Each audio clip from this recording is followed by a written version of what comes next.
Seorang suami yang merasa menjadi tulang punggung tunggal memisahkan keuangan rumah tangga secara sepihak, tanpa menyadari bahwa karir cemerlangnya, gaya hidup mewahnya, bahkan rumah yang ia tinggali adalah. Sebelum ceritanya dimulai, untuk yang belum subscribe channel Sahabat Cerita Mami boleh dong di subscribe. Dan yang sudah jangan lupa absen di kolom komentar. Terima kasih. Suasana ruang makan malam itu begitu tenang. Hanya terdengar denting pelan antara sendok perak dan piring porselen yang beradu.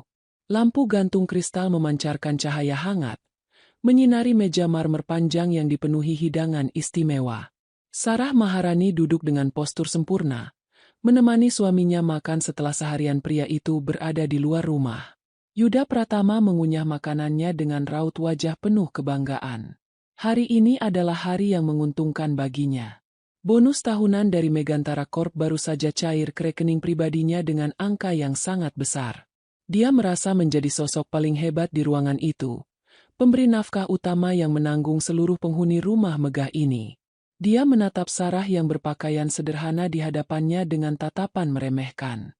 Sarah baru saja membuka mulut untuk membicarakan perpanjangan asuransi kebakaran rumah ketika Yuda tiba-tiba meletakkan sendoknya dengan kasar. Suara benturan logam dan keramik itu memecah keheningan ruangan secara tajam. Mulai bulan ini, uang masing-masing pegang sendiri. Aku sudah lelah menanggungmu. Kalimat itu meluncur keras, tanpa basa-basi, memotong ucapan Sarah yang belum selesai. Yuda menyandarkan punggungnya ke kursi dengan dagu terangkat, menampilkan sikap arogan yang selama ini dipendamnya. Dia merasa sangat berhak melakukan hal tersebut. Dia bekerja keras setiap hari, menghabiskan waktu dan tenaga di kantor, sementara istrinya hanya duduk di rumah menikmati segala fasilitas tanpa menghasilkan uang sama sekali. Aku sudah memikirkan keputusan ini secara matang, Sarah. Lanjut Yuda dengan nada suara dingin. Gajiku dan bonusku adalah hak penuh milikku. Selama ini aku terlalu baik karena memberikan seluruh akses keuanganku padamu. Kamu tinggal di rumah mewah ini dan makan makanan mahal, tanpa tahu betapa lelahnya aku bekerja. Mulai detik ini, kita terapkan sistem pembagian yang adil. Kamu urus semua kebutuhanmu sendiri, dan aku akan mengurus kebutuhanku sendiri. Yuda bersiap menghadapi tangisan. Dia sudah menyiapkan mental jika Sarah berlutut memohon, atau marah besar sambil mengungkit statusnya sebagai seorang istri. Dia bahkan sudah menyiapkan berbagai alasan tambahan untuk memojokkan wanita itu. Namun, reaksi yang ditunggu Yuda tidak pernah terjadi. Sarah sama sekali tidak menangis.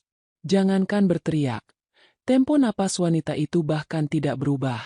Sarah mengambil gelas air putih di dekatnya, meminumnya perlahan, lalu meletakkannya kembali ke atas meja dengan gerakan yang sangat tenang. Dia menatap lurus ke dalam bola mata suaminya. Tidak ada kilatan amarah pada sorot matanya. Yang ada hanyalah ketenangan yang sangat dingin. Sarah kemudian tersenyum tipis. Senyuman itu terlihat datar, tanpa menampilkan emosi apapun yang bisa dipahami oleh Yuda. Baik, kalau itu maumu. 4 kata itu keluar dengan intonasi yang tegas dan jelas. Tidak ada bantahan. Tidak ada pertanyaan pengungkapan rasa kecewa. Yuda terdiam selama beberapa detik. Pria itu merasakan sedikit keanehan melihat kemudahan tersebut. Tetapi rasa gengsi dan egonya segera mengabaikan kecurigaan itu. Yuda mendengus pelan, menganggap respon Sarah hanyalah cara wanita itu menutupi rasa terkejutnya. Bagus kalau kamu paham. Jangan pernah meminta uang lagi kepadaku, ucap Yuda sambil berdiri dari kursinya. Dia merapikan kemeja mahalnya, lalu melangkah pergi meninggalkan Sarah sendirian di meja makan. Pria itu berjalan menuju kamar tidur utama dengan langkah penuh percaya diri. Jam dinding rumah menunjukkan pukul 1 dini hari. Suara dengkuran pelan Yuda terdengar dari kamar utama. Pria itu tidur lelap, merasa bangga dengan aturan baru yang baru saja dia buat. Di sudut lain rumah megah tersebut, pintu ruang kerja pribadi Sarah terbuka tanpa suara. Ruangan itu tertutup rapat, dilengkapi dengan meja kerja dari kayu jati solid dan rak buku besar. Sarah menyalakan lampu meja. Wajahnya tidak menampilkan kesedihan, melainkan ketegasan seorang pemegang kendali. Sarah berjalan mendekati lukisan besar yang tergantung di dinding belakang meja kerjanya. Dia menggeser bingkai lukisan itu ke samping, memperlihatkan sebuah brankas digital baja yang tertanam di dalam dinding. Jari Sarah menekan 6 digit angka kombinasi secara cepat. Klik. Pintu brankas itu terbuka. Di dalamnya tidak ada perhiasan atau uang tunai. Brankas rahasia itu berisi belasan map kulit, dokumen sertifikat tanah, dan surat kepemilikan aset. Sarah mengambil 2 map berwarna biru tua, lalu membawanya ke meja kerja. Dia membuka laptop, menyalakan sistemnya, dan meneliti deretan angka di dalam map tersebut. Yuda Pratama tidak pernah mengetahui fakta yang sebenarnya. Suami arogan itu mengira seluruh kemewahan yang dia nikmati adalah hasil dari gajinya sendiri. Yuda tidak pernah tahu bahwa gajinya di Megantara Corp bahkan tidak akan cukup untuk membayar biaya perawatan rumah, tagihan listrik sentral, serta gaji para pekerja di rumah ini. Selama 6 tahun pernikahan, Sarah selalu mentransfer dana pribadinya ke dalam rekening rumah tangga secara tertutup demi menjaga harga diri suaminya. Jari Sarah mengetik di atas keyboard laptop. Dia membuka portal perbankan khusus yang mengelola seluruh aset pribadinya. Sistem pertama yang dia periksa adalah pengaturan transfer berkala. Selama ini, pada tanggal 1 setiap bulannya, sistem perbankan Sarah selalu mengirimkan dana tambahan ke rekening operasional rumah yang dipegang Yuda. Hal itulah yang membuat Yuda selalu merasa gajinya berlebih.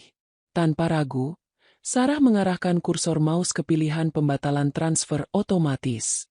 Dia menekan tombol enter dengan satu ketukan keras. Keterangan di layar laptop langsung berubah warna menjadi merah dengan tulisan, "Dibatalkan." Sarah mengambil ponselnya, lalu mengetik pesan singkat kepada pengacaranya, "Pak Lukman. Pak Lukman, jalankan rencana tahap pertama besok pagi. Hentikan seluruh bantuan dana untuk Yuda Pratama. Biarkan dia membayar semua tagihan hidupnya menggunakan gajinya sendiri. Saya ingin melihat berapa lama dia bisa bertahan dengan kesombongannya." Pesan tersebut terkirim. Sarah menutup layar laptopnya. Dia bersandar di kursi kerja sambil menatap keluar jendela kaca, melihat halaman pekarangan rumahnya yang sepi. Senyum tipis kembali terlihat di wajahnya.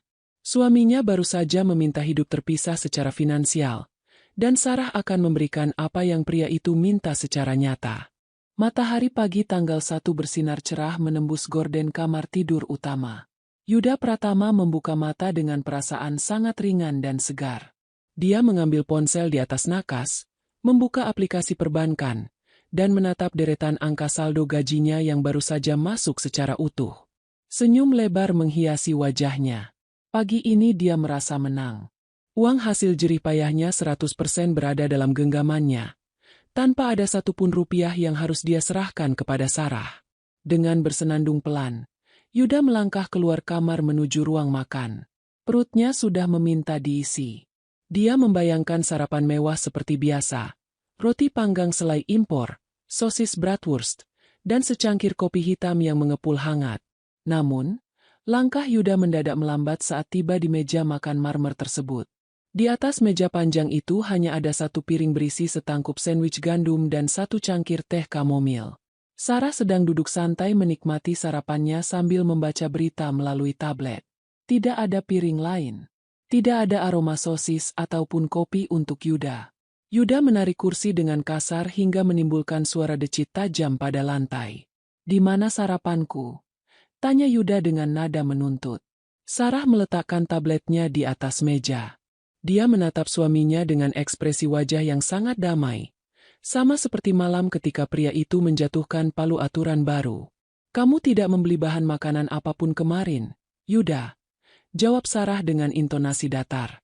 "Sesuai aturan yang kamu buat sendiri 2 hari lalu, keuangan kita sekarang terpisah. Kebutuhanmu adalah urusanmu, dan kebutuhanku adalah urusanku. Sandwich ini kubeli menggunakan uang pribadiku." Wajah Yuda memerah karena merasa tersinggung. Dia tidak menyangka Sarah akan menerapkan aturan itu secepat dan sedetail ini. Dalam bayangan Yuda, memisahkan keuangan berarti dia tidak perlu lagi memberi uang bulanan kepada istrinya. Bukan berarti dia kehilangan pelayan gratis di rumahnya sendiri. "Kamu mau perhitungan denganku?"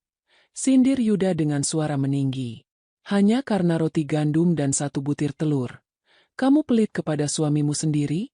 Masakan di rumah ini seharusnya menjadi kewajibanmu. Kewajiban membutuhkan timbal balik. Yuda, kamu sudah mencabut bagianmu, maka aku mencabut bagianku. Jika kamu lapar, silakan pesan makanan lewat aplikasi daring menggunakan gaji utuhmu itu. Balas Sarah tanpa terpancing emosi sedikit pun. Wanita itu mengambil tisu, mengelap sudut bibirnya dengan anggun, lalu berdiri meninggalkan Yuda yang terpaku menahan kesal. Yuda mendengus kasar. Dia membuka aplikasi pemesanan makanan di ponselnya, memesan sarapan paling mahal dari restoran ternama di pusat kota demi membuktikan bahwa dia mampu. Dia sama sekali tidak butuh masakan Sarah. Pukul 10 pagi, Yuda sudah berada di dalam ruangan kerjanya di Megantara Corp. Dia sedang meninjau beberapa dokumen ketika layar ponselnya menyala, menampilkan sebuah notifikasi pesan singkat dari bank. Yuda menggeser layar ponselnya dengan santai. Pikirannya mengira itu hanyalah penawaran kartu kredit atau informasi promo reguler. Namun, matanya mendadak melebar saat membaca baris kalimat di layar tersebut. Pemberitahuan, debit otomatis untuk tagihan listrik perumahan Bukit Golf Utama senilai Rp8.450.000 gagal. Saldo tidak mencukupi. Yuda mengernyitkan dahi. Rp8.450.000? Sejak kapan tagihan listrik rumahnya menyentuh angka sebesar itu? Selama ini dia mengira biaya listrik rumahnya hanya berkisar di angka 2 atau 3 juta. Belum sempat Yuda mencerna angka tersebut. Getaran kedua muncul di tangannya. Pesan singkat dari nomor bank yang sama kembali masuk. Pemberitahuan. Debit otomatis untuk biaya pemeliharaan lingkungan dan keamanan senilai Rp4.200.000 gagal. Akun sumber telah ditutup. Jantung Yuda mulai berdetak lebih cepat. Punggungnya yang tadi bersandar santai kini tegak lurus. Keringat dingin mulai terasa di telapak tangannya. Rp12 juta baru saja lewat di depan matanya dalam hitungan detik. Ponsel di atas meja kerja itu kembali bergetar untuk ketiga kalinya. Kali ini, getaran itu terasa seperti pukulan telak yang menghantam ulu hati Yuda. Pemberitahuan. Pembayaran angsuran kendaraan Toyota Alphard senilai Rp18.500.000 gagal. Otorisasi pendebitan telah dicabut oleh pemilik rekening. Rp31.150.000. Angka itu langsung menelan lebih dari separuh gaji pokok dan bonus bulanan yang baru saja dibanggakan Yuda pagi tadi. Jika semua tagihan ini dibebankan kepadanya, sisa uang di rekeningnya hanya akan cukup untuk makan sehari-hari dan mengisi bensin mobil. Dengan napas memburu, Yuda langsung menekan nomor layanan pelanggan bank terkait. Dia menempelkan ponsel ke telinga dengan tangan sedikit gemetar. Setelah menunggu beberapa saat, suara operator bank terdengar di ujung telepon. "Selamat pagi, dengan layanan prioritas Bank Megantara. Ada yang bisa kami bantu?" "Saya Yuda Pratama," ucap Yuda dengan suara tertahan. "Kenapa semua tagihan autodebit rumah dan mobil saya gagal? Saldo di rekening saya sangat cukup untuk membayar itu semua. Jangan membuat kesalahan sistem." Terdengar suara ketukan keyboard dari seberang sana selama beberapa detik, sebelum operator itu kembali berbicara dengan nada sopan namun mematikan. "Mohon maaf atas ketidaknyamanannya, Bapak Yuda. Setelah kami lakukan pengecekan pada sistem, seluruh tagihan yang Bapak sebutkan tadi selama 6 tahun terakhir memang tidak pernah didebit dari rekening atas nama Bapak Yuda Pratama." Yuda tertegun. Napasnya seakan berhenti di tenggorokan. "Maksud Anda apa? Lalu dari rekening siapa?" Seluruh tagihan tersebut terhubung dan selalu didebit secara otomatis dari rekening giro atas nama Ibu Sarah Maharani. Tepat pada pukul 2 pagi tadi, Ibu Sarah telah datang ke sistem kami secara daring dan mencabut seluruh surat kuasa pendebitan otomatis untuk ketiga tagihan tersebut. Mulai hari ini, tagihan itu beralih menjadi tagihan manual yang harus dibayar mandiri. Ponsel di genggaman Yuda perlahan turun dari telinganya. Sambungan telepon masih terbuka, menyuarakan suara halo dari operator yang tidak lagi dipedulikan oleh pria itu. Pandangan Yuda tertuju pada layar laptopnya yang menyala kosong. Ruangan ber-AC itu mendadak terasa sangat panas dan mencekik. Kesombongannya pada malam di meja makan itu kini berbalik menjadi hantu yang mencekiknya di siang bolong. Suami arogan itu baru menyadari satu realita pahit. Gajinya yang dia anggap luar biasa besar itu, sebenarnya tidak pernah cukup untuk membiayai hidupnya sendiri. Aroma teh melati yang diseduh hangat menguar di ruang tamu. Pukul 2 siang, Ibu Dahlia duduk menyandarkan punggungnya di atas sofa kulit buatan Italia yang empuk. Jari-jarinya yang dihiasi 2 cincin emas berlian mengetuk meja kaca dengan irama tidak sabar. Matanya menyapu seluruh penjuru ruangan yang tertata sangat rapi. Merasa bangga karena mengira semua kemewahan ini adalah hasil keringat anak laki-lakinya semata. Sarah keluar dari area dapur membawa sebuah nampan kayu berlapis perak. Dia meletakkan cangkir porselen berisi teh hangat itu tepat di hadapan ibu mertuanya dengan gerakan yang sangat sopan. "Diminum tehnya, Bu," ucap Sarah dengan suara lembut dan tenang. Ibu Dahlia tidak langsung meminumnya. Wanita parubaya itu melipat tangan di depan dada, menatap Sarah dengan sorot mata penuh tuntutan. "Ibu tidak datang ke sini cuma untuk minum teh, Sarah," ucap Ibu Dahlia langsung pada intinya. "Ini sudah tanggal 2. Mana jatah bulanan Ibu?" Biasanya tanggal 1 pagi uangnya sudah masuk ke rekening. Sore ini Ibu ada kumpul arisan berlian di hotel berbintang. Ibu harus melunasi sisa pembayaran tas pesanan Ibu. Sarah berdiri tegak di dekat sofa. Wajahnya tidak menunjukkan rasa bersalah ataupun ketakutan yang biasanya diharapkan oleh seorang mertua yang dominan. Dengan intonasi yang sangat datar dan jelas, Sarah menjawab, "Minta langsung kepada Mas Yuda ya, Bu. Sekarang keuangan kami sudah terpisah 100%. Kening Ibu Dahlia langsung berkerut tajam. Dia menatap Sarah dengan tatapan tidak percaya, menganggap jawaban itu sebagai bentuk pembangkangan seorang istri. "Maksudmu apa? Selama ini kan kamu yang bertugas mentransfer jatah ibu setiap awal bulan. Kenapa sekarang harus menunggu Yuda? Kamu jangan mencoba memotong hak ibu ya, Sarah. Ingat, Yuda bisa sesukses sekarang itu karena doa ibunya." "Saya sangat mengingat hal itu, Bu," jawab Sarah tanpa ragu. "Namun, aturan baru ini bukan saya yang membuat, melainkan Mas Yuda sendiri. 2 hari yang lalu, Mas Yuda memutuskan bahwa uang hasil kerjanya adalah hak penuh miliknya dan dipegang sendiri. Saya dilarang ikut campur. Oleh karena itu, saya sudah tidak memiliki akses atau hak untuk mengeluarkan 1 rupiah pun dari pendapatan Mas Yuda, termasuk untuk uang bulanan Ibu." Mendengar penjelasan tersebut, ekspresi marah pada wajah Ibu Dahlia mendadak pudar, digantikan oleh senyum bangga yang melebar. Wanita itu tertawa kecil secara meremehkan. "Oh, jadi begitu ceritanya? Baguslah kalau Yuda akhirnya sadar," ucap Ibu Dahlia sambil meraih cangkir tehnya. Memang sudah seharusnya seorang suami memegang kendali penuh atas uangnya. Laki-laki yang menyerahkan seluruh gajinya pada istri itu namanya suami takut istri. Kalau Yuda yang pegang sendiri, ibu justru lebih tenang. Ibu bisa minta berapapun tanpa perlu melewati pemeriksaan ketat dari kamu. Tanpa membuang waktu, Ibu Dahlia meletakkan kembali cangkirnya, mengeluarkan ponsel mahal dari dalam tasnya, dan menekan nomor panggilan cepat anak kesayangannya. Di tempat yang berbeda, di dalam ruangan kantor Megantara Corp yang dingin, Yuda sedang memijat pelipisnya yang berdenyut keras. Di atas meja kerjanya tercetak lembaran mutasi rekening serta rincian tagihan bulanan yang baru saja dia hitung ulang secara manual. Angka-angka di kertas itu seolah menertawakan kecerdasannya. Total pendapatan kotornya bulan ini, beserta bonus, adalah 45 juta rupiah. Total tagihan pasti yang baru saja dilepaskan Sarah ke pundaknya adalah 31.150.000 rupiah. Jika dia membayar rumah, listrik, dan cicilan mobil, sisa gajinya hanya tersisa 13.850.000 rupiah. Angka itu belum termasuk biaya makan harian, bensin, serta tagihan kartu kredit pribadinya yang sudah mendekati batas maksimal.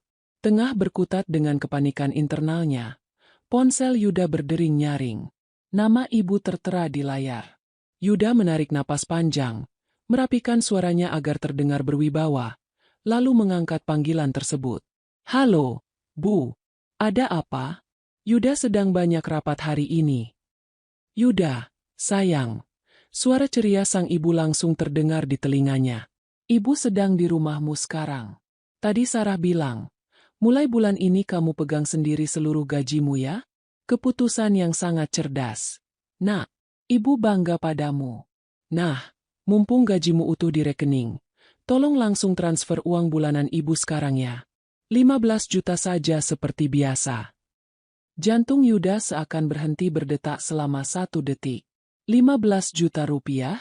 Matanya langsung menatap angka sisa bersih gajinya di atas kertas yaitu 13.850.000 rupiah.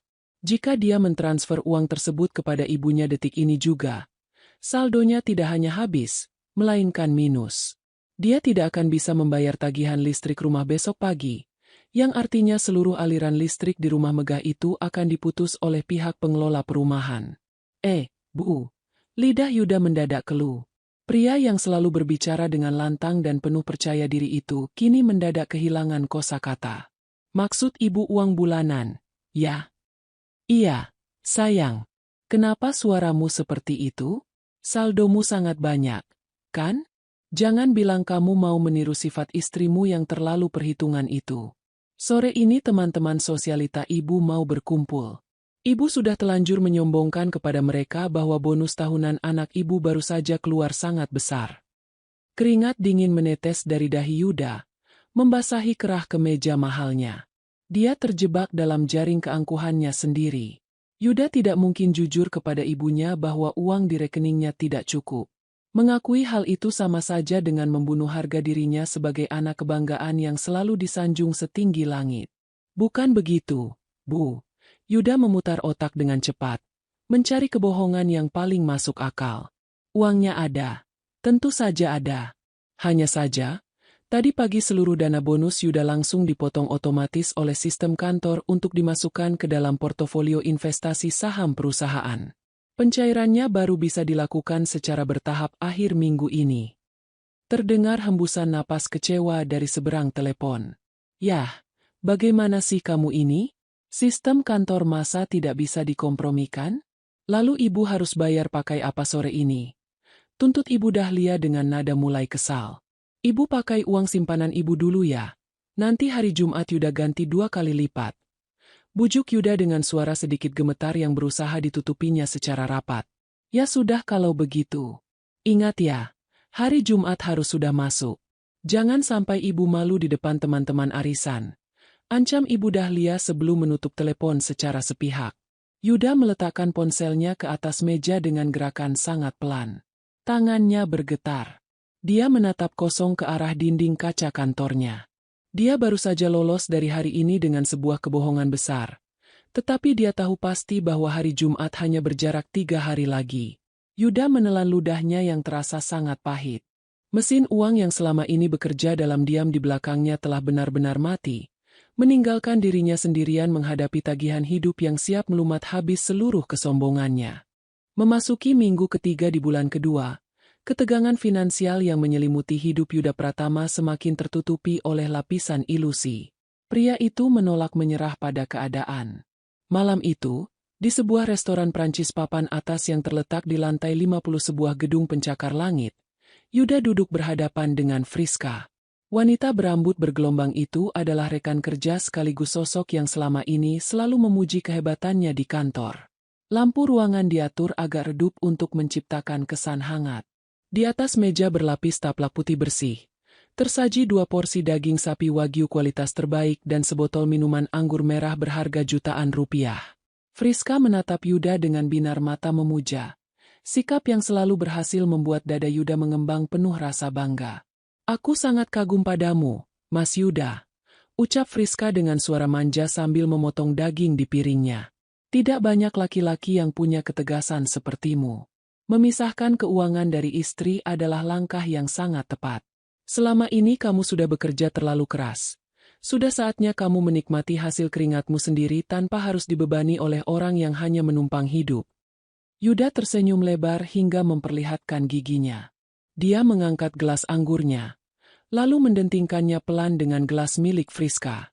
Tentu saja, Friska, aku adalah pemimpin. Seorang pemimpin tidak boleh dibodohi oleh pasangannya, jawab Yuda penuh percaya diri. Di balik senyum lebar dan kemeja sutra mahal yang dikenakannya malam ini, dada Yuda sebenarnya bergemuruh menahan cemas. 3 hari yang lalu, tepat pada hari Jumat, Dia terpaksa menarik tunai seluruh sisa limit dari 2 kartu kredit platinum miliknya hanya untuk menutupi kebohongan kepada sang ibu. Uang 15 juta rupiah itu telah melayang ke rekening Ibu Dahlia demi menyelamatkan gengsinya di arisan berlian. Kini, seluruh kartu kreditnya berada pada ambang batas maksimal. Namun, malam ini udah sengaja mengundang Friska makan malam di tempat mewah demi meyakinkan wanita itu bahwa guncangan di kantor sama sekali tidak memengaruhi kekayaannya. Seorang pelayan berpakaian jas rapi datang mendekati meja mereka pada akhir sesi makan malam. Pelayan itu meletakkan sebuah buku kulit kecil berisi lembar tagihan di dekat tangan Yuda. Yuda membuka buku tersebut dengan santai. Matanya menangkap angka Rp4.800.000 tertera di bagian bawah kertas. Tanpa menggeser pandangannya dari Friska, Yuda mengeluarkan sebuah kartu kredit berwarna hitam mengilap dari dalam dompetnya, lalu menyerahkannya kepada sang pelayan. "Gunakan yang ini," ucap Yuda berwibawa. Pelayan itu mengangguk hormat dan pergi ke meja kasir. Yuda kembali melanjutkan obrolan santainya tentang rencana liburan ke luar negeri akhir tahun nanti. 5 menit kemudian, pelayan yang sama kembali datang. Namun kali ini, senyum profesional di wajah pelayan itu sedikit menegang. Dia membungkuk sedikit lebih rendah di dekat telinga Yuda. "Mohon maaf, Bapak. Kartu Anda ditolak oleh sistem. Apakah ada kartu lain yang bisa digunakan?" Kalimat pelayan itu diucapkan dengan volume pelan, tetapi pada meja yang sempit itu, telinga Friska menangkapnya secara sangat jelas. Pisau dan garpu di tangan Friska mendadak berhenti bergerak. Wajah Yuda mendadak kaku. Darahnya terasa berdesir dingin ke ujung kaki. "Ditolak bagaimana? Coba gesek sekali lagi. Mesin kalian pasti sedang bermasalah," sahut Yuda dengan suara sedikit tertahan, mencoba mempertahankan ketenangannya. "Sudah kami coba 3 kali. Pak, keterangan dari bank menyatakan bahwa kartu ini telah melebihi batas pemakaian," jawab pelayan itu sopan namun tegas. Yuda menelan ludah. Tangannya yang sedikit gemetar merogoh dompet kembali, mengeluarkan kartu kredit kedua berwarna emas, lalu menyodorkannya secara cepat. "Pakai yang ini." Pelayan itu kembali berjalan ke meja kasir. Yuda menatap Friska yang kini menatapnya dengan sebelah alis terangkat. "Biasa, sistem perbankan memang sering mengalami gangguan pemeliharaan jaringan pada jam segini," ujar Yuda tertawa hambar, mencoba menutupi kecanggungannya. 3 menit berselang, pelayan itu kembali dengan membawa kartu emas tersebut di atas nampan kecil. Gelengan kepala pelayan itu menjadi jawaban paling mematikan bagi harga diri Yuda malam itu. "Mohon maaf, Pak. Kartu yang kedua juga gagal terverifikasi." Keheningan yang sangat menyiksa turun menyelimuti meja tersebut. Yuda terpaku. Dia tidak memiliki uang tunai sebanyak itu di dalam dompetnya, dan saldo rekening debitnya sudah habis terkuras untuk membayar angsuran mobil 2 hari lalu. Melihat situasi yang semakin memalukan, Friska membuang napas kasar. Hilang sudah senyum manja yang sejak tadi menghiasi wajahnya. Dengan gerakan cepat dan raut wajah kesal, Friska membuka tas mahalnya, mengeluarkan kartu kredit miliknya sendiri, lalu melemparkannya ke atas nampan pelayan. "Gunakan kartu saya saja," ucap Friska dingin. "Friska, jangan. Biar aku yang urus. Ini hanya salah paham sistem." Yuda mencoba menahan tangan wanita itu, tetapi Friska langsung menepisnya. "Tidak perlu berlama-lama, Mas. Aku sudah ingin pulang," jawab Friska tajam. Sepanjang sisa malam itu, tidak ada lagi binar kekaguman dari mata Friska. Yang tersisa hanyalah tatapan penuh penilaian yang membuat Yuda merasa sangat rendah di depan umum. Pada saat yang sama, di sebuah ruangan tertutup di lantai atas sebuah hotel bintang 5 yang tenang, Sarah Maharani sedang duduk menikmati teh kamomil hangatnya. Di hadapannya, Pak Lukman duduk membuka sebuah koper kerja berisi tumpukan berkas hukum dan laporan keuangan perusahaan. Pak Lukman meletakkan sebuah dokumen resmi berlogo Megantara Corp di atas meja kaca di antara mereka. Ini adalah struktur rincian gaji asli suami ibu, Yuda Pratama, yang tercatat resmi di Departemen Keuangan Kantor Pusat. Jelas Pak Lukman sambil menunjuk baris angka dengan pena peraknya. Sarah mencondongkan tubuhnya, menatap deretan angka tersebut dengan ekspresi datar yang tenang. Gaji pokok Yuda Pratama sebenarnya hanyalah 18 juta rupiah per bulan, sesuai dengan standar posisinya sebagai manajer tingkat menengah. Lanjut Pak Lukman menjelaskan. Adapun angka 27 juta rupiah yang selalu masuk sebagai tambahan setiap bulannya sehingga total gajinya terlihat menjadi 45 juta rupiah. Itu bukanlah uang dari Megantara Corp. Itu adalah dana tunjangan eksekutif fiktif. Sahut Sarah melanjutkan ucapan pengacaranya. Suaranya terdengar jernih dan mantap. Tepat sekali, Ibu Sarah. Selama 4 tahun terakhir, perusahaan induk milik Ibu secara rahasia selalu menyuntikkan dana subsidi ke sistem penggajian Megantara Corp khusus untuk dimasukkan ke dalam slip gaji Yuda Pratama sebagai tunjangan prestasi khusus. Seluruh jajaran direksi tutup mulut karena Ibu adalah pemegang saham mayoritas di sana. Sarah menyandarkan punggungnya ke sofa. Dia memutar cangkir tehnya perlahan. Ingatannya kembali pada masa lalu, saat dia sengaja menciptakan skema gaji fiktif itu agar suaminya merasa sangat dihargai oleh perusahaan, agar pria itu punya rasa percaya diri saat berkumpul dengan keluarganya yang selalu mengukur derajat manusia dari besaran materi. Namun, kebaikan murni itu justru menumbuhkan kesombongan yang tidak terkendali di dalam diri suaminya. Pak Lukman, panggil Sarah dengan nada suara yang sangat dingin dan tidak terbantahkan. Hubungi Direktur Utama Megantara Corp malam ini juga. Terbitkan memo internal baru untuk bagian sumber daya manusia besok pagi. Instruksi spesifiknya. Ibu, hapus rincian tunjangan prestasi khusus atas nama Yuda Pratama secara permanen. Kembalikan gajinya ke angka 18 juta rupiah sesuai kontrak kerja aslinya. Sampaikan kepadanya bahwa perusahaan sedang melakukan efisiensi anggaran ketat. Pak Lukman menatap Sarah sejenak, mengagumi ketenangan sekaligus ketegasan kliennya. Jika kita memotong angka itu, Ibu Sarah, pendapatan bersih Yuda bulan depan tidak akan cukup untuk membayar satupun tagihan tetap rumah megah yang Ibu bebankan kepadanya. Dia akan langsung mengalami kebangkrutan total dalam waktu kurang dari 30 hari. Sarah tersenyum tipis. Mata indahnya menatap lurus keluar jendela kaca, memandang kelap-kelip lampu kota Jakarta yang membentang di bawah sana. Itulah poin utamanya, Pak Lukman. Dia meminta kebebasan finansial.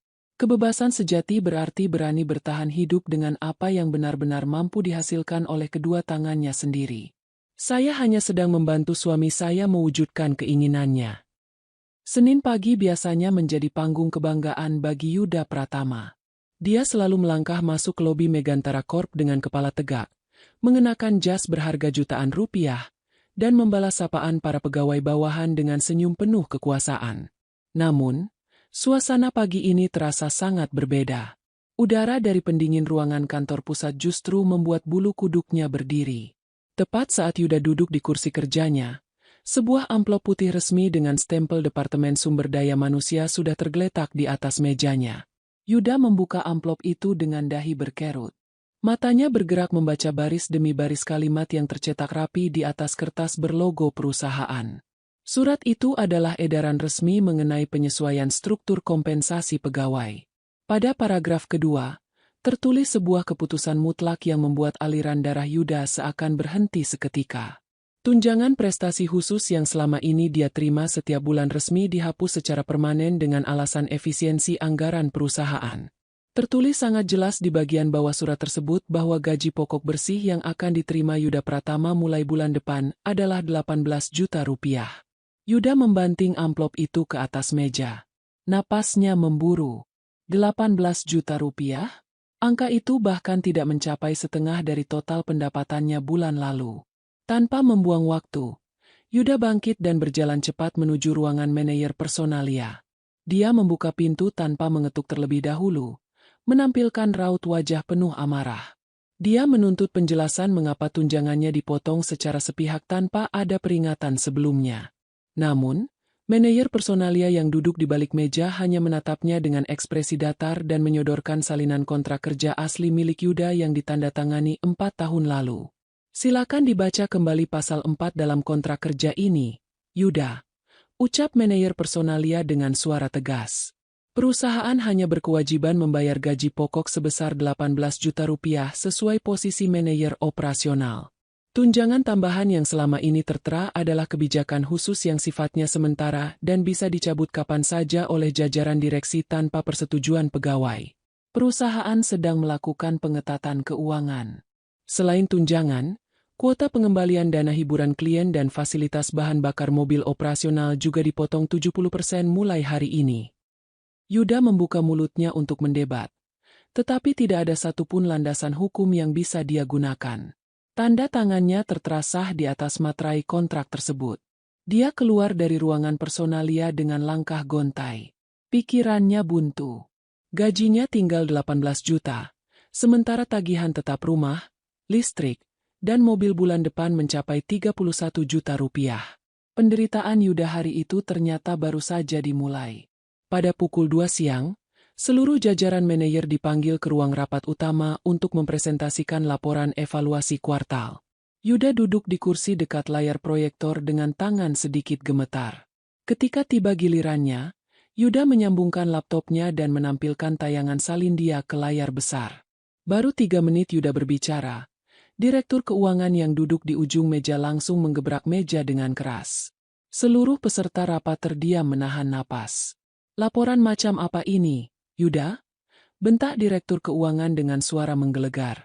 Angka proyeksi pada tabel 3 sama sekali tidak sinkron dengan hasil marin di halaman 9. Rumus perhitungan yang kamu gunakan salah total. Tata letaknya berantakan. Dan data pembanding dari tahun lalu bahkan tidak kamu cantumkan. Kamu bekerja seperti anak magang yang baru belajar komputer. Wajah Yuda memerah pucat. Keringat dingin mengucur deras melewati pelipisnya. Dia menatap layar proyektor dengan kebingungan yang luar biasa. Selama 4 tahun terakhir, laporannya selalu dipuji sebagai laporan paling rapi, paling rinci, dan paling akurat di seluruh divisi. Pada detik yang menyakitkan itulah, akal sehat Yuda baru menyadari satu kenyataan fatal. Selama ini, setiap malam sebelum jadwal presentasi, Yuda selalu tertidur pulas di kamar utama karena kelelahan. Dia selalu meletakkan data mentah yang berantakan di atas meja kerja di rumah. Sarah Maharani adalah orang yang selalu duduk begadang hingga larut malam di depan laptop, merapikan format, memperbaiki rumus matematika yang salah, dan menyempurnakan seluruh analisis proyeksi milik Yuda tanpa pernah meminta pujian. Tanpa sentuhan tangan dingin istrinya, hasil kerja asli Yuda hanyalah tumpukan sampah digital yang memalukan. Direktur Keuangan melempar map laporan itu ke hadapan Yuda. Perbaiki seluruh laporan ini dan serahkan ke meja saya besok pagi sebelum jam 8. Jika masih berantakan, surat peringatan pertama akan langsung turun untukmu. Pukul 8 malam, Yuda mengendarai mobilnya membelah kemacetan kota dengan perasaan hancur. Gengsinya di kantor sudah mati. Uangnya sudah habis. Kepanikannya memuncak. Begitu tiba di rumah megahnya, Yuda melangkah masuk dengan napas kasar dan emosi yang siap meledak. Dia butuh tempat untuk melampiaskan kekacauannya. Di ruang keluarga, Sarah sedang duduk dengan postur anggun di atas sofa tunggal. Wanita itu mengenakan gaun tidur sutra berwarna hitam, menyandarkan tubuhnya dengan tenang sambil membaca sebuah buku tebal. Secangkir teh hangat beraroma melati terletak di atas meja kecil di sampingnya. Kehadiran Yuda yang penuh amarah sama sekali tidak mengganggu ketenangan Sarah. Yuda berdiri berkacak pinggang di hadapan istrinya. Matanya menatap Sarah dengan penuh kebencian.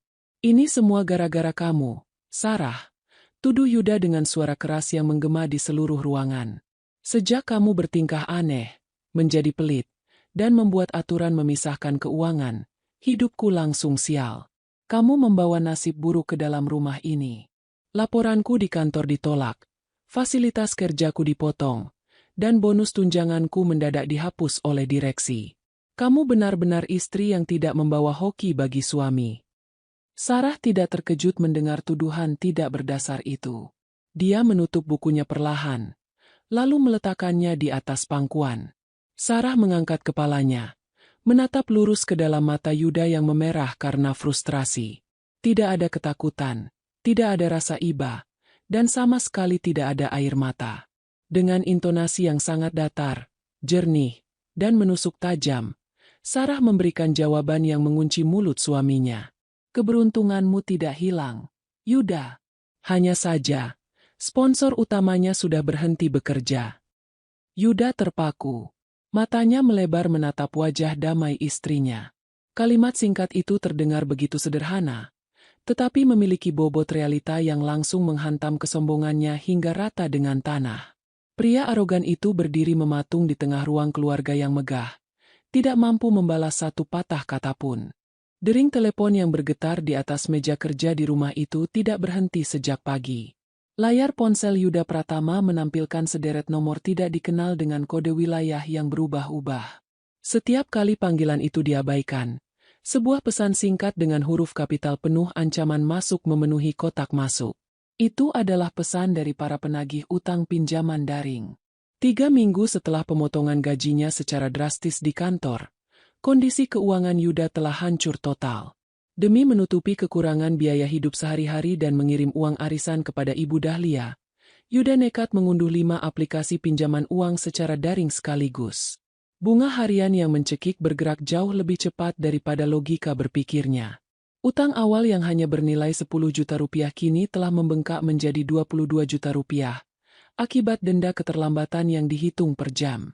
Gaji pokoknya yang hanya 18 juta rupiah baru akan keluar pada akhir bulan, dan angka itu pun sudah habis dipotong oleh sistem perbankan untuk membayar sisa tagihan kartu kredit yang tertunggak.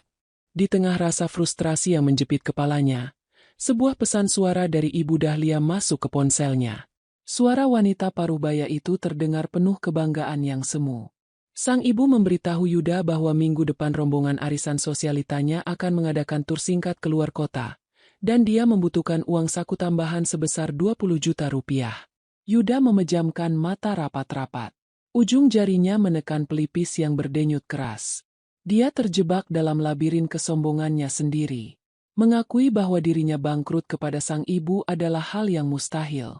Tindakan itu sama saja dengan menelanjangi harga dirinya sebagai anak kebanggaan yang sukses. Mata Yuda terbuka. Pandangannya menyapu sekeliling ruang kerja yang luas, menatap dinding berlapis kertas dinding mahal, lantai parket kayu jati solid, dan pilar-pilar kokoh yang menopang rumah megah ini. Otaknya yang terdesak mulai menyusun sebuah rencana gila yang dia anggap sebagai jalan keluar paling cemerlang. Rumah ini. Dalam ingatan Yuda, almarhum ayahnya membeli tanah dan membangun rumah di kawasan elit Bukit Golf Utama ini beberapa bulan sebelum jatuh sakit dan meninggal dunia 6 tahun lalu. Sebagai anak laki-laki satu-satunya, Yuda selalu yakin 100% bahwa properti megah ini secara otomatis jatuh ke tangannya sebagai ahli waris tunggal. Selama 6 tahun berumah tangga, dia mengira Sarah hanya bertugas mengurus administrasi pembayaran pajak bumi dan bangunan ke bank setiap tahunnya. Yuda menghitung cepat di dalam kepalanya. Harga tanah dan bangunan di perumahan ini sudah menyentuh angka 18 miliar rupiah. Jika dia menjual rumah ini secepatnya kepada investor, dia bisa melunasi seluruh utang pinjaman daring, memberi ibunya uang 5 miliar rupiah agar wanita itu puas, membeli rumah yang lebih kecil seharga 3 miliar rupiah, dan sisa uangnya bisa dia gunakan untuk mendirikan perusahaan konsultan sendiri. Dia tidak akan butuh lagi pekerjaan di Megantara Corp. Dia juga bisa segera menceraikan Sarah dan menyingkirkan wanita yang dia anggap membawa kesialan itu dari hidupnya. Sabtu pagi, udara pekarangan rumah terasa cukup segar. Tetapi hawa di dalam ruang tamu justru terasa sangat tegang. Sarah sedang berdiri di dekat jendela kaca besar, menyirami beberapa pot tanaman hias anggrek dengan ketenangan yang luar biasa. Suara deru mesin mobil memasuki halaman rumah. Tidak lama berselang, pintu utama terbuka lebar tanpa diketuk terlebih dahulu. Yuda melangkah masuk dengan membusungkan dada. Di belakangnya, mengekor seorang pria berkacamata dengan kemeja batik rapi yang memegang alat pengukur jarak digital dan sebuah tablet komputer. Pria itu adalah Pak Heru, seorang agen properti papan atas yang khusus menangani jual beli rumah mewah di ibu kota. Duduk di sini, Pak Heru, ucap Yuda dengan suara keras, sengaja memecah ketenangan pagi itu agar Sarah mendengarnya. Dia ingin menunjukkan otoritas penuh sebagai kepala rumah tangga yang memegang kendali atas aset properti. Sarah meletakkan penyiram tanamannya ke atas meja kecil. Dia membalikkan badan, menatap suaminya dan agen properti itu dengan raut wajah datar tanpa ekspresi. Yuda berjalan mendekati Sarah. Sorot matanya memancarkan arogansi dan rasa menang. Pria itu melipat tangan di depan dada, menatap istrinya dari atas ke bawah dengan sikap merendahkan. Mulai minggu depan, kamu kemasi semua barang-barangmu, Sarah, ucap Yuda lantang dan tajam. Rumah ini akan segera dijual. Pak Heru datang hari ini untuk mengambil foto seluruh ruangan dan mengukur ulang total luas bangunan.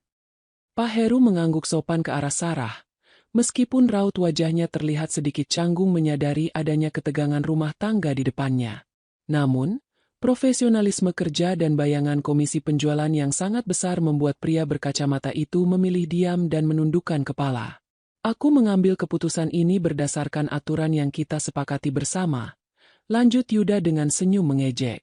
Uang masing-masing pegang sendiri. Aset ini adalah rumah peninggalan almarhum ayahku. Yang artinya ini adalah hak milik pribadiku 100%. Aku akan menjualnya untuk modal bisnis.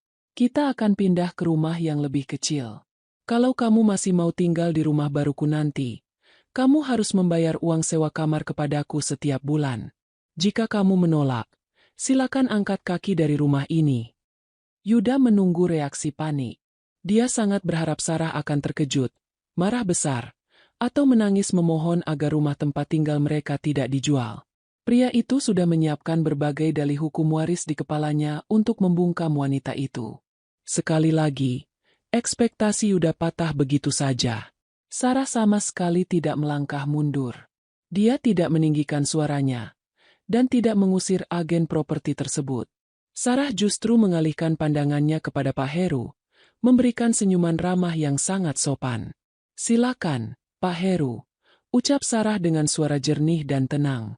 Ukur saja setiap sudut rumah ini dengan teliti.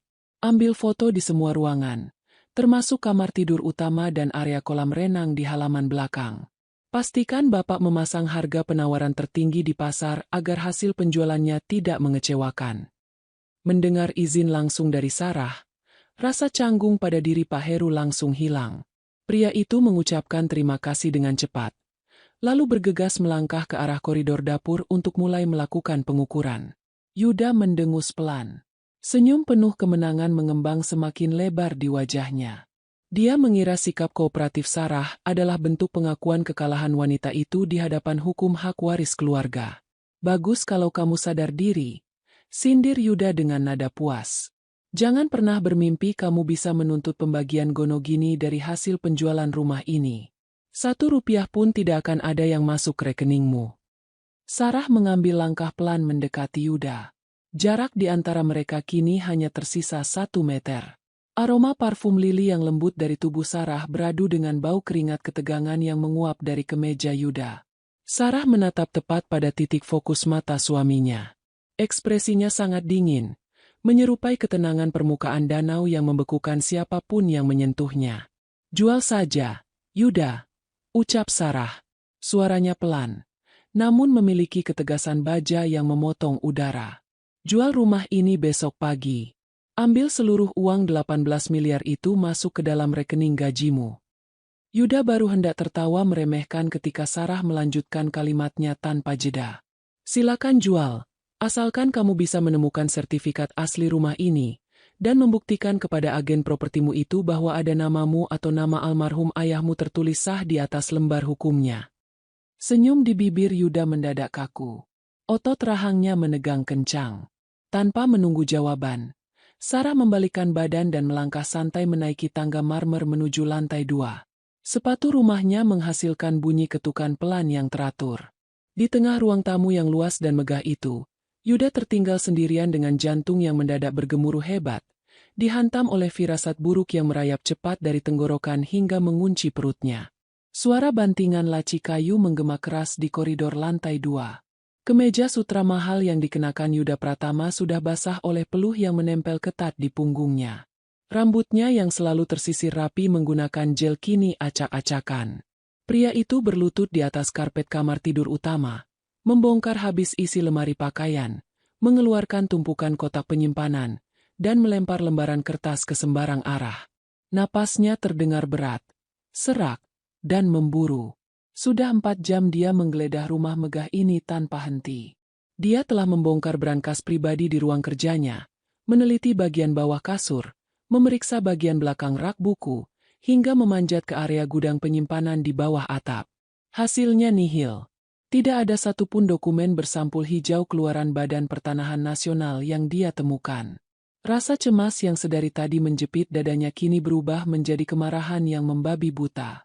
Dia sangat yakin Sarah telah menyembunyikan sertifikat rumah itu demi menggagalkan rencananya. Pukul 2 siang, Ibu Dahlia melangkah masuk ke dalam rumah setelah menerima panggilan telepon mendesak dari putranya. Wanita parubaya itu datang dengan wajah berlipat, siap mengonfrontasi menantunya. Begitu melihat kondisi ruang keluarga dan koridor atas yang berantakan seperti baru saja dilanda badai, Ibu Dahlia berkacak pinggang. "Sarah, keluar kamu sekarang!" teriak Ibu Dahlia dengan suara melengking. "Di mana kamu sembunyikan sertifikat rumah anak saya? Kamu jangan berani macam-macam ya. Rumah ini dibeli oleh almarhum suami saya menggunakan uang halal. Kamu tidak berhak menahan surat-suratnya." Sarah keluar dari arah perpustakaan. Wanita itu berjalan dengan langkah pelan dan tenang, sama sekali tidak terpengaruh oleh teriakan mertuanya. Dia duduk di sofa tunggal ruang tamu, merapikan lipatan roknya, lalu menatap Ibu Dahlia dan Yuda yang baru saja turun dari tangga dengan napas terengah-engah. Belum sempat Yuda melontarkan ancamannya, suara bel pintu gerbang depan berbunyi 3 kali secara tegas. Yuda mengusap keringat di dahinya secara kasar. Dia melangkah lebar ke arah pintu utama dan membukanya dengan tarikan keras, mengira agen propertinya datang kembali untuk meminta dokumen. Namun, sosok yang berdiri di teras depan bukanlah agen properti. Berdiri di hadapan Yuda adalah Pak Lukman, seorang pengacara senior berpakaian jas abu-abu gelap yang sangat rapi, memegang sebuah tas kerja dari kulit hitam solid. Di belakang Pak Lukman, berdiri 2 orang asisten hukum pria yang masing-masing membawa tumpukan map legal berlapis plastik kedap air. Tanpa meminta izin masuk terlebih dahulu, Pak Lukman menatap Yuda dengan tatapan tajam dan profesional. "Selamat siang, Bapak Yuda Pratama. Saya Lukman Hakim, kuasa hukum resmi dari Ibu Sarah Maharani. Kedatangan saya kemari adalah untuk memenuhi permintaan Anda mengenai bukti legalitas kepemilikan aset properti ini." Yuda tertegun sejenak, tetapi egonya yang tinggi segera mengambil alih. Dia mendengus remeh, lalu mempersilakan ketiga orang itu masuk ke ruang tamu. "Bagus sekali," sahut Yuda dengan intonasi menantang sambil menunjuk ke arah meja kaca. "Silakan duduk, Pak Pengacara. Keluarkan semua berkas klien Anda. Saya ingin melihat kebohongan hukum apa yang sudah direkayasa oleh istri saya untuk mengklaim rumah peninggalan almarhum ayah saya." Pak Lukman tidak merespon sindiran itu. Dia duduk di sofa berhadapan dengan Yuda dan Ibu Dahlia, sementara Sarah tetap duduk tenang di posisinya. Pak Lukman membuka pengait tas kerjanya. Suara klik logam itu terdengar sangat jelas di tengah keheningan ruang tamu. Dia mengeluarkan sebuah map kulit berwarna hijau tua, lalu meletakkannya tepat di tengah meja kaca. "Ini adalah sertifikat hak milik nomor 472. Atas bidang tanah dan bangunan yang berlokasi di perumahan Bukit Golf Utama," ucap Pak Lukman dengan suara bariton yang berat dan tenang. "Silakan Anda periksa sendiri siapa nama pemegang hak yang tercatat sah di dalam buku tanah negara ini." Yuda mencondongkan tubuhnya ke depan dengan cepat. Tangan kanannya sedikit gemetar saat menyentuh dan membuka halaman pertama sertifikat tebal tersebut. Matanya langsung tertuju pada kolom nama pemilik yang tercetak tajam menggunakan tinta hitam pekat. Tertulis dengan huruf kapital yang sangat jelas, "Sarah Maharani." Yuda membeku. Napasnya tertahan di tenggorokan. Matanya melebar menatap deretan huruf itu berulang kali, mencoba mencari kesalahan cetak atau tanda-tanda pemalsuan, tetapi lambang Garuda dan stempel timbul dari kantor pertanahan di sudut kertas itu terlihat 100% asli. "Ini palsu," jerit Ibu Dahlia histeris. Wanita parubaya itu berdiri dan menunjuk wajah Sarah dengan jari telunjuknya yang bergetar. "Kamu pasti menyuap orang BPN untuk membalik nama sertifikat suami saya. Kamu pencuri. Yuda, telepon polisi sekarang juga. Kita penjarakan wanita ini." "Duduklah, Ibu Dahlia," potong Pak Lukman dengan suara keras yang langsung menguasai ruangan. Pengacara senior itu menatap Ibu Dahlia dengan sorot mata penuh peringatan. "Jika Anda menuduh klien saya melakukan pemalsuan tanpa bukti, Asisten saya akan langsung mencatat ucapan Anda sebagai pencemaran nama baik. Pak Lukman menarik napas pelan, lalu mengeluarkan dokumen kedua dari dalam tasnya. Sebuah bundel kertas kusam berlapis map kuning yang terlihat sudah berumur beberapa tahun. Mari kita buka kembali fakta hukum 6 tahun lalu, tepat 3 minggu sebelum almarhum suami Anda meninggal dunia. Jelas Pak Lukman sambil membuka halaman berkas tersebut. Pada saat itu, perusahaan konstruksi milik almarhum mengalami kebangkrutan total. Almarhum meninggalkan utang jatuh tempo sebesar 12 miliar rupiah kepada Bank Megantara. Rumah ini sudah masuk ke dalam daftar sita jaminan dan dijadwalkan untuk dieksekusi lelang oleh negara. Wajah Ibu Dahlia mendadak pucat. Posisinya yang tadi berdiri kaku perlahan melemas hingga dia kembali jatuh terduduk di atas sofa. Matanya menatap tumpukan kertas di meja itu dengan horor. Almarhum suami Anda mendatangi Ibu Sarah secara diam-diam. Lanjut Pak Lukman membacakan kronologi. Ibu Sarah menggunakan dana warisan pribadinya untuk melunasi seluruh utang 12 miliar tersebut secara tunai ke bank demi menyelamatkan kehormatan keluarga Anda. Sebagai bentuk penyelesaian hukum yang sah, almarhum suami Anda menandatangani akta jual beli dan surat pelepasan hak mutlak di hadapan notaris, menyerahkan kepemilikan rumah ini sepenuhnya kepada Ibu Sarah. Tidak mungkin. Gumam Yuda menggelengkan kepalanya dengan pandangan kosong. Keringat dingin mengalir membasahi pelipisnya. Ayah saya tidak mungkin menjual rumah ini tanpa memberitahu saya sebagai ahli warisnya. Ayah tahu saya butuh rumah ini. Pak Lukman mengambil lembar terakhir dari bundel kuning tersebut.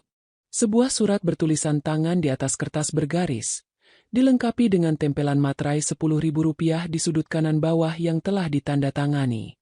Pak Lukman menyodorkan kertas itu tepat ke bawah mata Yuda. Ini adalah surat wasiat pribadi dari ayah Anda, Yuda, ucap Pak Lukman pelan. Yuda membaca bait demi bait tulisan tangan ayahnya yang sangat khas dan tidak mungkin ditiru oleh siapapun. Untuk putraku, Yuda, jika suatu saat kamu membaca surat ini, berarti ayah sudah tidak ada, dan kesombonganmu telah memaksamu berhadapan dengan istrimu. Ayah gagal meninggalkan harta untukmu. Ayah hanya meninggalkan utang. Sarah adalah penyelamat keluarga kita. Dia menebus rumah ini agar ayah tidak mati dalam keadaan mempermalukanmu dan ibumu di depan umum. Jangan pernah mengusik Sarah. Rumah ini adalah hak miliknya. Ayah meminta Sarah merahasiakan ini darimu agar kamu tetap punya harga diri saat melangkah keluar rumah. Kertas di tangan Yuda terlepas, jatuh melayang ke atas karpet. Lutut pria itu kehilangan seluruh daya topangnya. Pria yang pagi tadi berteriak lantang mengusir istrinya itu kini merosot dalam posisi bersandar kaku pada kaki meja kaca. Kepalanya tertunduk dalam. Lidahnya keluh 1000 bahasa.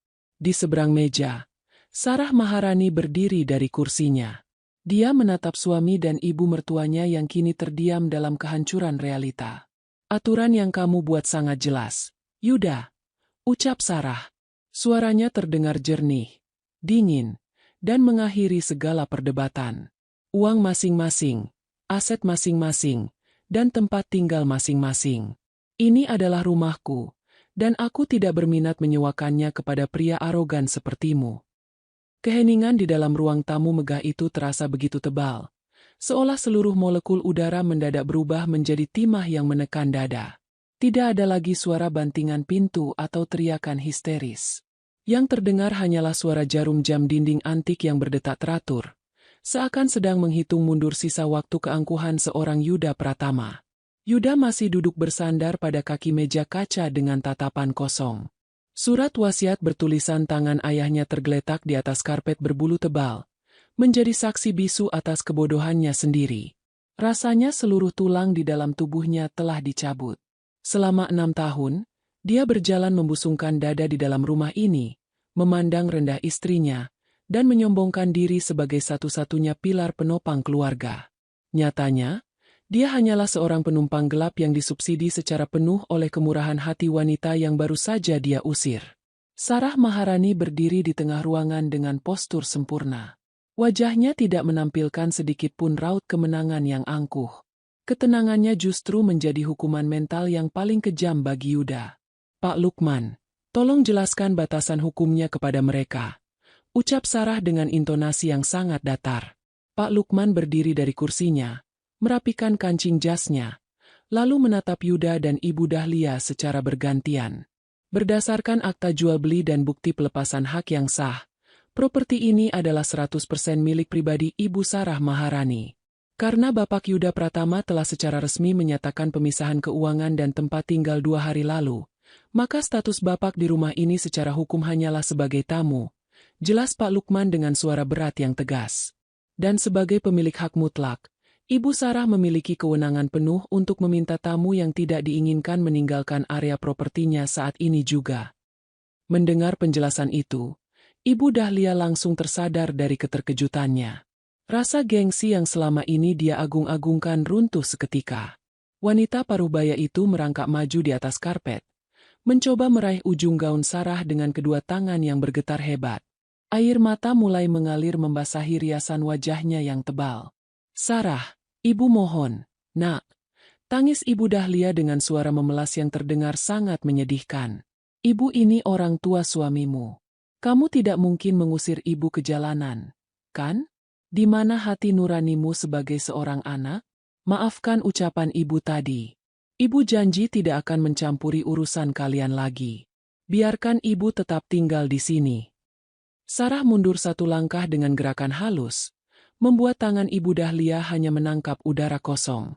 Sarah menundukkan pandangannya, menatap wanita parubaya itu dengan sorot mata yang sangat dingin.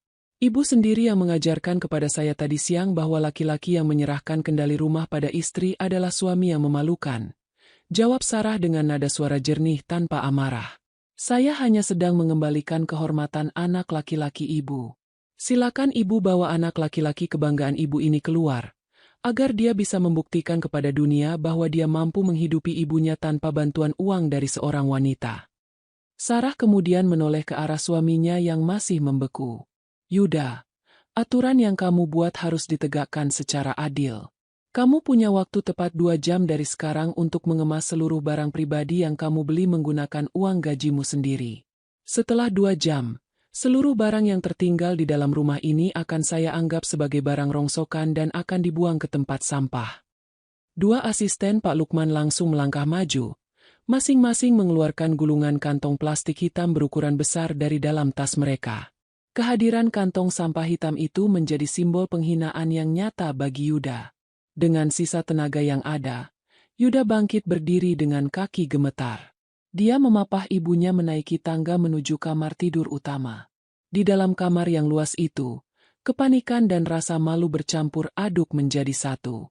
Ketika Yuda membuka lemari pakaiannya, dia baru menyadari sebuah kenyataan yang memukul telak harga dirinya. Dia mulai mengambil deretan jas bermerek, kemeja sutra, dan jam tangan mewah dari dalam laci.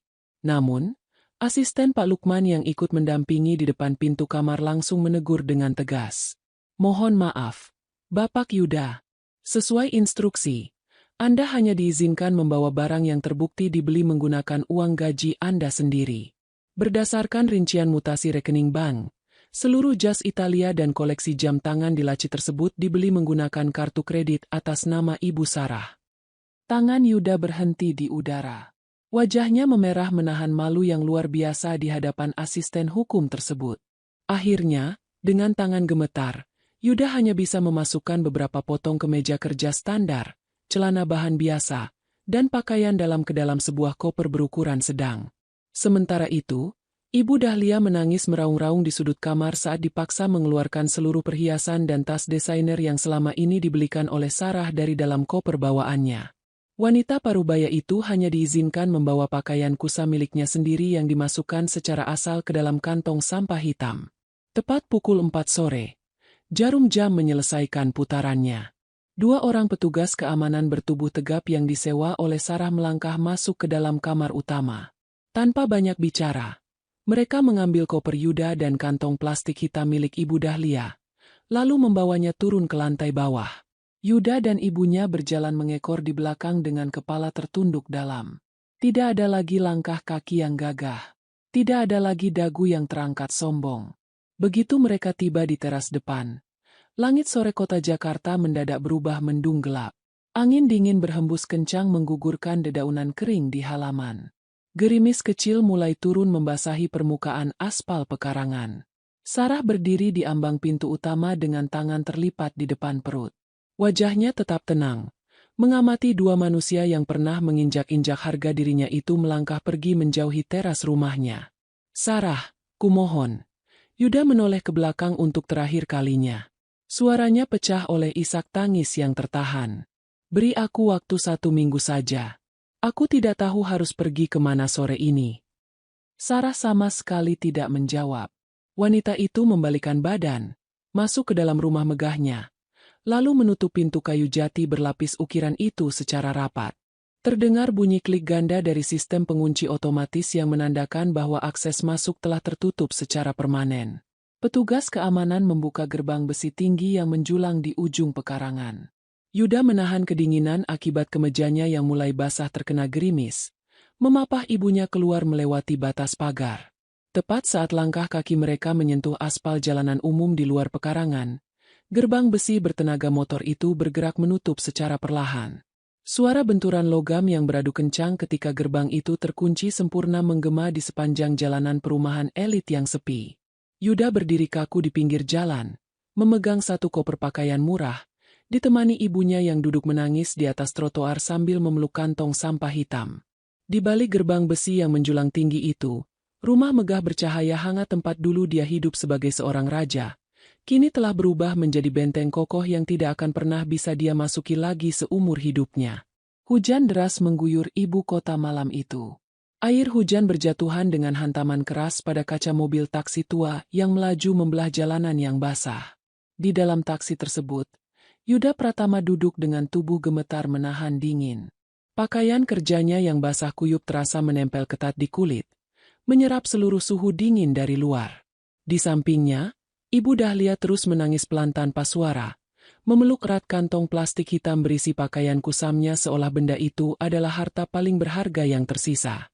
Di bagasi mobil taksi itu, terdapat satu-satunya koper milik Yuda yang berhasil dia bawa keluar dari rumah mewah mereka. Yuda menatap layar ponselnya yang terus menyala, menampilkan notifikasi saldo rekening yang benar-benar kosong.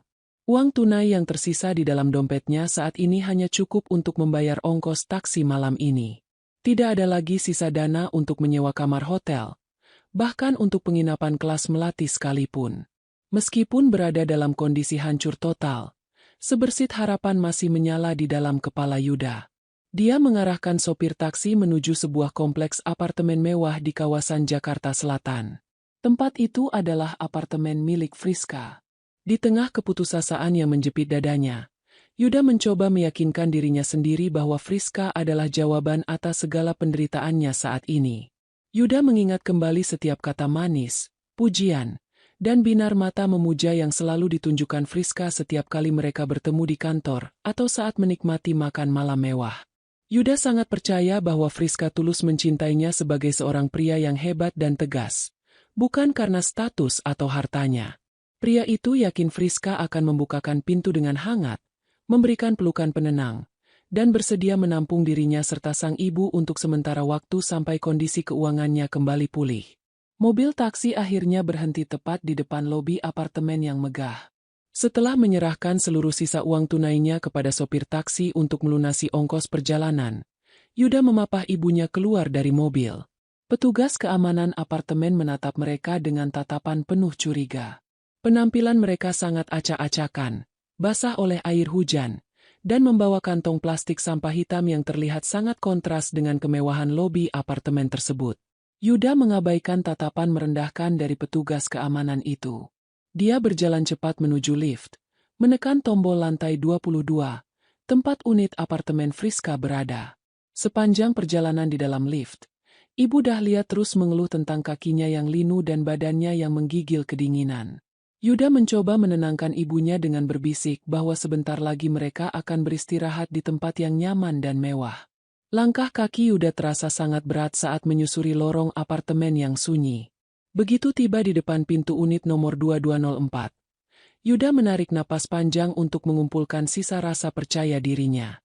Dia mengetuk pintu kayu solid itu beberapa kali dengan ketukan yang tegas, berharap sosok yang dia panggil segera muncul. Tidak lama kemudian, terdengar suara kunci pintu yang diputar dari dalam.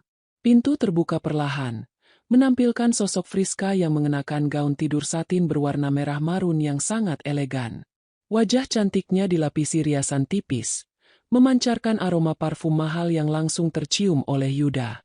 Namun, senyum ramah yang biasanya menghiasi wajah Friska mendadak hilang sepenuhnya saat matanya menangkap siapa yang berdiri di depan pintunya. Friska melangkah mundur satu langkah, menatap Yuda dan Ibu Dahlia dari atas ke bawah dengan kerutan dahi yang sangat dalam. Sorot matanya langsung memancarkan rasa jijik dan ketidaksukaan yang nyata melihat penampilan dua orang di hadapannya. Yuda mencoba tersenyum, mengabaikan perubahan drastis pada raut wajah wanita itu. Dengan suara yang sedikit gemetar, Yuda menjelaskan bahwa dia sedang mengalami masalah besar di rumah. Dia menceritakan bahwa Sarah telah merebut rumahnya secara sepihak dengan bantuan pengacara, dan saat ini dia membutuhkan tempat tinggal untuk beberapa hari ke depan. Mendengar penjelasan panjang lebar dari Yuda, Friska tidak menunjukkan rasa iba sedikit pun. Sebaliknya, wanita itu justru melepaskan sebuah tawa renyah yang terdengar sangat sinis dan meremehkan. Suara tawanya memotong kalimat Yuda secara kasar, menggema di lorong apartemen yang sepi. Friska melipat kedua tangan di depan dada, menatap Yuda dengan pandangan mata yang sangat dingin. Sangat berbeda dengan tatapan memuja yang dia tunjukkan di restoran Prancis beberapa minggu lalu. Friska berkata dengan jujur bahwa dia menyukai Yuda karena Yuda adalah seorang manajer sukses di Megantara Corp yang memiliki fasilitas mewah, mobil bagus, dan gaji besar. Dia sama sekali tidak tertarik pada seorang pria bangkrut yang diusir dari rumah oleh istrinya sendiri, apalagi harus menampung seorang ibu tua yang ringkih. Friska melontarkan kata-kata tajam yang menghancurkan sisa harga diri Yuda yang paling dalam. Dia menyebut Yuda sebagai badut miskin yang tidak tahu diri karena berani datang ke apartemennya untuk menumpang hidup. Friska menegaskan bahwa dia tidak sudi menjadikan tempat tinggalnya sebagai tempat penampungan tunawisma. Ibu Dahlia yang mendengar hinaan kasar tersebut mencoba berteriak membela anaknya, tetapi Friska langsung membentak dan meminta mereka berdua pergi dari lorong apartemennya sekarang juga. Friska mengancam akan memanggil petugas keamanan gedung untuk mengusir mereka secara paksa jika mereka tidak segera angkat kaki. Tanpa memberikan kesempatan sedikit pun bagi Yuda untuk memohon, Friska melangkah mundur dan membanting pintu apartemen dengan sangat keras tepat di depan wajah mereka. Suara dentuman pintu yang beradu dengan bingkainya terdengar sangat memekakan telinga, menjadi tanda akhir dari seluruh harapan semu Yuda. Yuda berdiri mematung menatap permukaan pintu kayu yang kini tertutup rapat. Harapan terakhirnya telah padam sepenuhnya, digantikan oleh kenyataan pahit bahwa cinta yang selama ini dia banggakan hanyalah ilusi yang dibeli dengan uang. Dengan sisa tenaga yang hampir habis, Yuda kembali memapah ibunya keluar dari gedung apartemen. Mereka berjalan tanpa arah di bawah guyuran hujan yang semakin deras, menyusuri trotoar jalanan ibu kota yang dingin dan sepi. Akhirnya, langkah kaki yang kelelahan itu membawa mereka berhenti di sebuah stasiun pengisian bahan bakar umum yang terletak di pinggir jalan raya. Yuda membawa ibunya masuk ke dalam area musala kecil yang terletak di bagian belakang kompleks pom bensin tersebut. Ruangan berukuran 3 kali 4 meter itu terasa sunyi dan dingin, hanya beralaskan karpet hijau yang agak tipis. Ibu Dahlia langsung merebahkan tubuhnya di sudut ruangan yang lembab, menangis tanpa suara sambil menjadikan kantong plastik hitam berisi pakaian kusamnya sebagai bantal. Yuda duduk bersandar pada dinding tembok musala yang terasa sedingin es. Dia menatap pakaian kerjanya yang basah, lalu menatap keluar jendela, melihat air hujan yang terus jatuh membasahi bumi. Di tempat ibadah yang sepi ini, ditemani aroma pengharum ruangan yang murah dan suara deru mesin kendaraan dari jalan raya, Yuda Pratama akhirnya harus menerima kenyataan paling rendah dalam hidupnya. Dia telah kehilangan seluruh kemewahan, jabatan, dan cinta semu yang selama ini dia agungkan secara sombong. 3 bulan telah berlalu semenjak malam penolakan yang menghancurkan seluruh sisa harga diri Yuda Pratama. Waktu terus berjalan tanpa peduli pada roda kehidupan manusia yang berputar drastis. Pagi ini, suasana di dalam kamar utama rumah megah di perumahan Bukit Golf Utama terasa sangat tenang dan damai.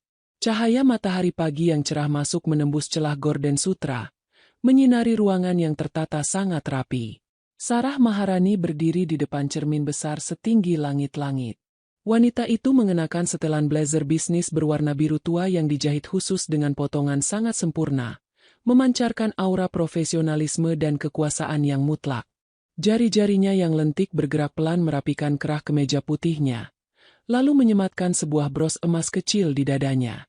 Wajahnya terlihat sangat segar, cantik, dan penuh ketegasan. Hari ini adalah hari penting bagi jalannya roda bisnis di ibu kota. Sarah bersiap untuk menghadiri rapat umum pemegang saham tahunan Megantara Corp. Yuda Pratama baru mengetahui satu kebenaran besar yang sangat mematikan seminggu yang lalu melalui lembar pengumuman resmi di surat kabar bisnis. Kebenaran itulah yang menjadi pukulan pamungkas yang menghancurkan sisa akal sehatnya. Selama bertahun-tahun, Yuda selalu menyombongkan posisinya di Megantara Corp, merasa karirnya melesat karena kehebatannya sendiri. Dia tidak pernah tahu bahwa Sarah Maharani adalah pemilik tunggal dari 40% saham gabungan di perusahaan konglomerasi raksasa tersebut. Seluruh kenaikan jabatan Yuda, pembimbingan khusus dari para direktur, hingga toleransi atas kesalahan-kesalahan laporannya selama ini adalah bentuk perlindungan sistemik yang diatur oleh Sarah di balik layar. Sarah sengaja memberikan panggung agar suaminya merasa berharga sebagai seorang laki-laki. Namun, begitu Yuda meminta pemisahan keuangan dan bertindak arogan, Sarah hanya perlu mengirim satu memo singkat untuk menarik seluruh perlindungan tersebut. Tanpa subsidi dan nama besar Sarah, Yuda langsung terdepak dari posisi manajer hanya dalam waktu 2 minggu karena terbukti tidak memiliki kompetensi kerja yang nyata.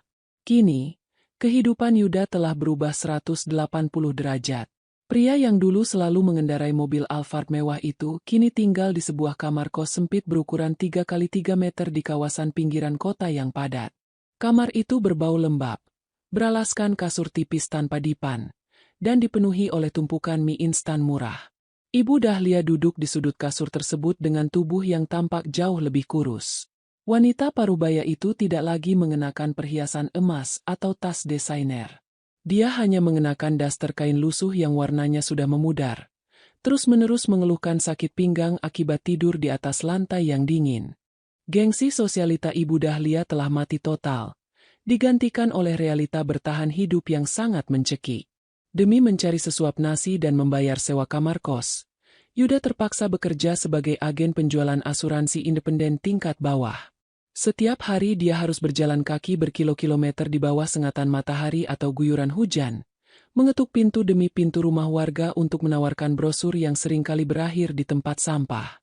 Tubuhnya kini tampak kusam, berat badannya turun drastis, dan wajahnya dipenuhi gurat keputusasaan yang sangat dalam. Pagi ini, langkah kaki Yuda yang dibalut sepatu pantofel murah yang sudah jebol di bagian ujungnya membawa dirinya kembali ke kawasan Bukit Golf Utama. Dia berjalan menyusuri trotoar jalanan elit yang bersih, memegang sebuah map plastik berisi brosur penawaran asuransi harian. Yuda berhenti tepat di seberang jalan, menatap lurus ke arah gerbang besi hitam menjulang tinggi yang sangat dia kenali. Itu adalah rumah miliknya dulu, tempat di mana dia pernah berkuasa sebagai seorang suami yang arogan. Yuda berdiri mematung di bawah rindangnya pohon peneduh. Jaket kainnya yang kusam tampak basah oleh keringat pagi. Dia melihat dua petugas keamanan bertubuh tegap membuka grendel gerbang besi besar tersebut secara perlahan. Dari dalam pekarangan yang luas, sebuah mobil sedan mewah berwarna hitam mengilap bergerak keluar dengan sangat anggun. Jantung Yuda berdetak sangat kencang. Dia tahu pasti siapa yang berada di dalam mobil tersebut.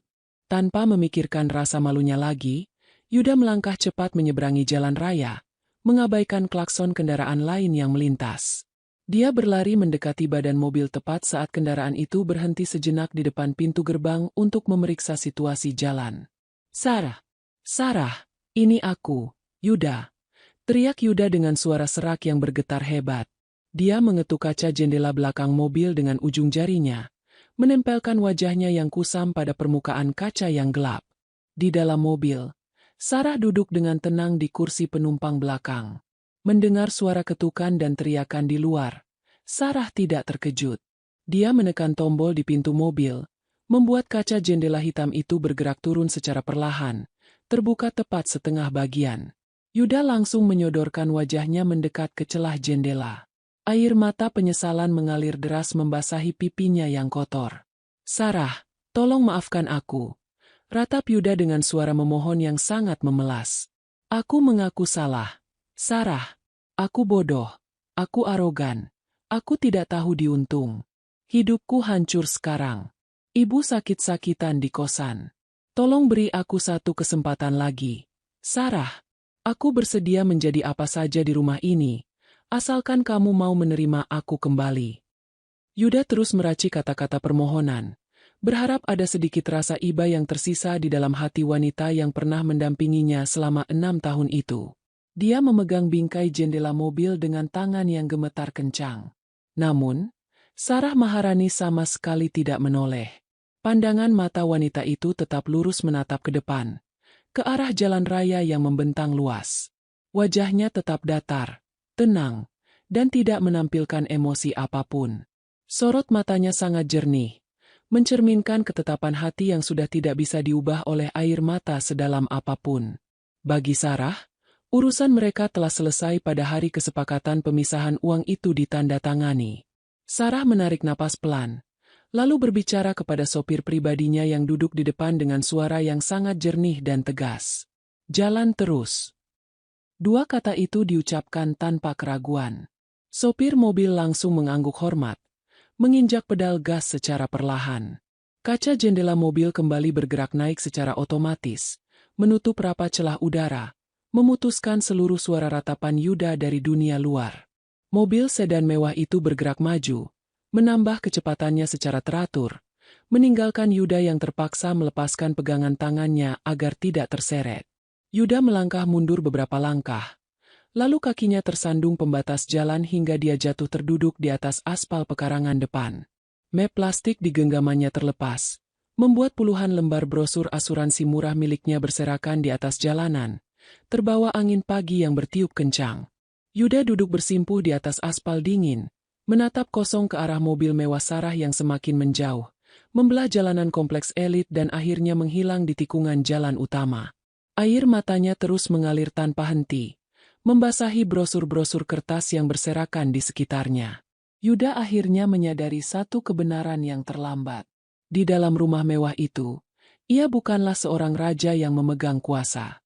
Ia hanyalah seorang tamu yang lupa cara berterima kasih. Dan kini sang tuan rumah telah mengunci pintunya rapat-rapat, untuk selamanya, untuk selamanya, untuk selamanya, untuk selamanya, untuk selamanya, untuk selamanya.